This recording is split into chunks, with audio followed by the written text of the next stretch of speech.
जो कांग्रेस के कैंडिडेट थे ब्रजेंद्र सिंह, उन्होंने एक परिवाद दायर किया था और कहा था कि क्योंकि उचाना के अंदर मात्र 32 वोट से वो चुनाव हारे, लेकिन 215 पोस्टल वोट गिने नहीं गए। और उसके बाद में अदालत ने बस आदेश करना था, क्योंकि बहस चल रही थी कि वो वोटों की गिनती हो या ना हो तो कब हो। लेकिन इसी बीच इस मामले को जो भारतीय जनता पार्टी के विधायक हैं देवेंद्र अत्री, वो सुप्रीम कोर्ट लेकर के चले गए। न्यायाधीश ने, बताया जाता है, देवेंद्र अत्री से यहाँ तक पूछ लिया था कि क्या आपको चुनाव आयोग पर भरोसा है या नहीं, और अगर है तो आप फिर इन 215 वोटों को गिनवाना क्यों नहीं चाहते। दोस्तों नमस्कार, मैं संजय मग्गू और मौजूद है देश रोजाना के डिजिटल मीडिया मंच पर।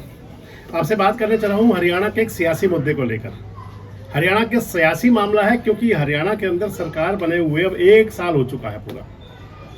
17 अक्टूबर 2024 को हरियाणा सरकार का गठन हुआ था, नायब सिंह सैनी पार्ट 3 की सरकार का, और इससे पहले रिजल्ट आया था 8 अक्टूबर को। यानी कि विधायक बने हुए नेताओं को पूरा 1 साल हो गया है, और इस बीच विधायकों के कई मामले अदालतों के अंदर लंबित हैं। चुनौती मिली हुई है चुनाव को, और एक ऐसा ही मामला है उचाना विधानसभा क्षेत्र का। उचाना के विधानसभा चुनाव को चुनौती दी थी जो चुनाव हारे थे ब्रजेंद्र सिंह। आपको बता दूं कि 32 वोट से यहाँ चुनाव हार गए थे ब्रजेंद्र सिंह बतौर कांग्रेस कैंडिडेट, और यहाँ पर 32 वोट से चुनाव जीत गए थे देवेंद्र अत्री बतौर भारतीय जनता पार्टी प्रत्याशी। 215 वोटों की गिनती का मामला जो मोटा मोटी था, वो हाईकोर्ट की दहलीज पर था। हाईकोर्ट के अंदर जो कांग्रेस के कैंडिडेट थे ब्रजेंद्र सिंह, उन्होंने एक परिवाद दायर किया था और कहा था कि क्योंकि उचाना के अंदर मात्र 32 वोट से वो चुनाव हारे, लेकिन 215 पोस्टल वोट गिने नहीं गए, और इसको लेकर के उन्होंने परिवाद दायर किया था। उसके अंदर सारी कार्रवाई चल रही थी, कई तारीखें लग चुकी थी, कई बार उसमें दो बार 7-11 का जो नोटिस था वो हो चुका था, और उसके बाद में अदालत ने बस आदेश करना था, क्योंकि बहस चल रही थी कि वो वोटों की गिनती हो या ना हो तो कब हो। लेकिन इसी बीच इस मामले को जो भारतीय जनता पार्टी के विधायक हैं देवेंद्र अत्री, वो सुप्रीम कोर्ट लेकर के चले गए। 7-11 जब उनकी यहाँ हाई कोर्ट से रिजेक्ट हो गई 2 बार, और 8 अक्टूबर की तारीख थी, तो उस तारीख से ठीक पहले वो पहुंच गए सुप्रीम कोर्ट की शरण में, और वहां पर जो हाई कोर्ट की प्रोसीडिंग थी उसको उन्होंने स्टे करने की एप्लीकेशन दायर कर दी। अब यह मामला सुप्रीम कोर्ट की दहलीज पर है, क्योंकि सुप्रीम कोर्ट ने अब स्टे लगा दिया है, और सुप्रीम कोर्ट अब इस मामले में 19 जनवरी 2026 को सुनवाई करेगा, यानी कि लगभग 3 महीने बाद। यानी कि अब 3 महीने तक इंतजार रहेगा, लगभग 100 दिन का, और उसके बाद पता चलेगा कि सुप्रीम कोर्ट के अंदर इस केस में क्या डिसाइड होता है और केस आगे कौन सी दिशा की तरफ बढ़ेगा। मैं आपको बताता चलूं कि उचाना विधानसभा क्षेत्र से भारतीय जनता पार्टी के प्रत्याशी के तौर पर देवेंद्र अत्री 32 वोट से चुनाव जीत गए थे। कहें तो बीजेपी का जो कमल खिला वो दूसरी बार खिला। इससे पहले एक बार प्रेमलता जी चुनाव जीती थी 2014 के चुनाव में बीजेपी की कैंडिडेट के तौर पर।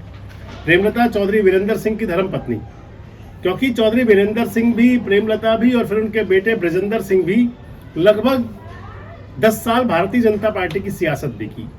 और इधर जब ब्रजेंद्र सिंह भारतीय जनता पार्टी छोड़ करके परिवार सहित कांग्रेस में आए थे, तो फिर कांग्रेस पार्टी ने अपना कैंडिडेट बनाया था।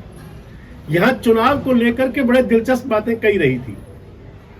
इस चुनाव को लेकर के माना गया था कि एक तरफ तो कांग्रेस वर्सेस बीजेपी कैंडिडेट, यानी कि ब्रजेंद्र सिंह वर्सेस देवेंद्र अत्री चुनाव चला, और दूसरी तरफ चुनाव के दौरान ही कांग्रेस वर्सेस बागी कांग्रेस ये चुनाव चलता रहा, क्योंकि कांग्रेस से बागी होकर के 3 कैंडिडेट चुनाव मैदान में थे।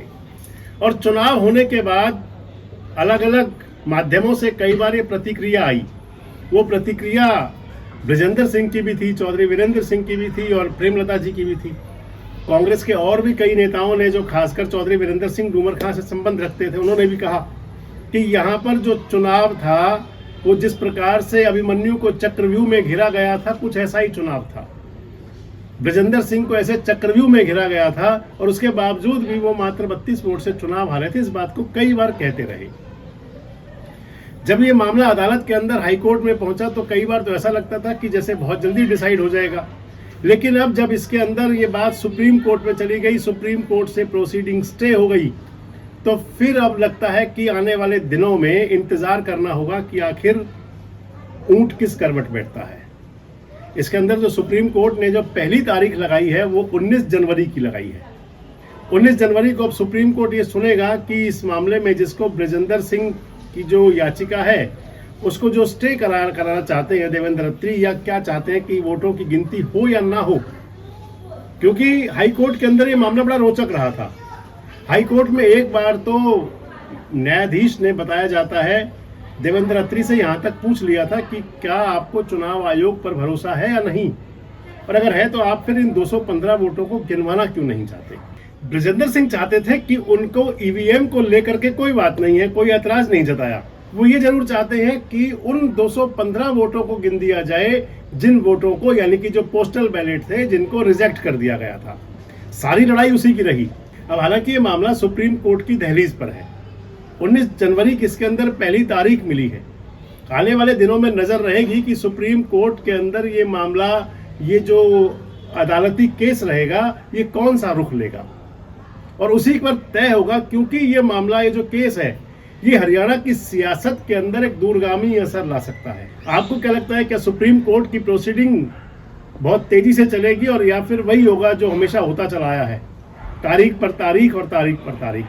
कमेंट्स बॉक्स में अपनी बात जरूर करें। जुड़े रहें हमारे साथ, देखते रहे देश रोजाना। हमारे साथ जुड़े रहने के लिए सब्सक्राइब करें देश रोजाना के YouTube चैनल को, और नई वीडियो की नोटिफिकेशन पाने के लिए बेल आइकन जरूर दबाएं। अगर आप ये वीडियो फेसबुक या इंस्टाग्राम पर देख रहे हैं तो पेज को लाइक और फॉलो जरूर करें और ज्यादा से ज्यादा शेयर करें।